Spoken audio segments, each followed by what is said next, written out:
The case of US Army Private Travis King is only just opening a new chapter back in the United States, where questions are yet to be answered, such as how is his health, both mental and physical, and what punishment might he face for escaping across the inter-Korean border last July. And then there's also the wider issue of where all this leaves North Korea's relationship with the US. What we know so far is that since landing via a military flight back to the US and freely walking from the plane, albeit surrounded by what looks like his military handlers, King's been undergoing medical evaluations at a military hospital in Texas. It's already clear that the 23-year-old's in a much better physical condition than college student Otto Warmbier had been when he was released following 17 months of captivity in North Korea. Warmbier was returned to the US in a coma before passing away in June 2017. As well as medical screenings, according to a Pentagon spokesperson, King was set to meet with professionals to assess his emotional and mental health. And after all, not many American soldiers, perhaps not many rational people full stop, would willingly make a dash for North Korea.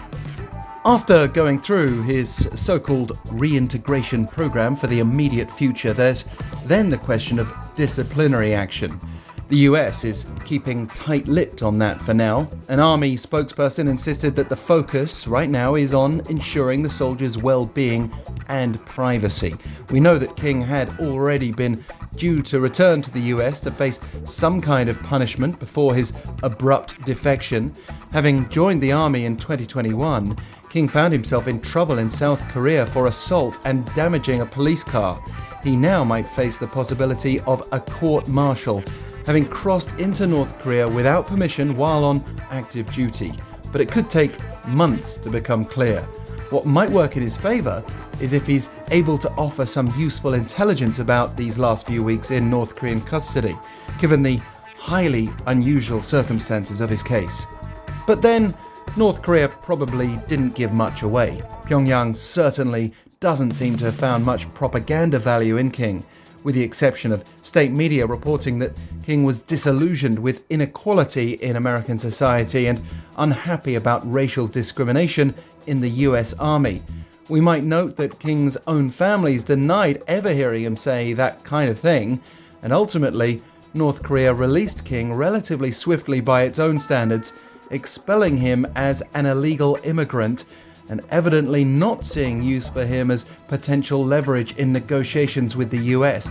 Not only will the North have realized that the US may have been unwilling to offer any concession for a soldier who was facing disciplinary action to begin with, before he compounded this with the defection to a country that considers the US its sworn enemy.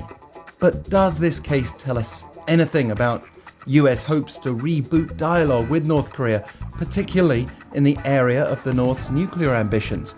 It's ambiguous at best. On the plus side, the North's returned an American citizen without any signs of physical harm, and King's release involved the cooperation of China, which also bodes well because it's a sign of working together through the circumstances of what North Korean leader Kim-Jong-un this week called a new Cold War.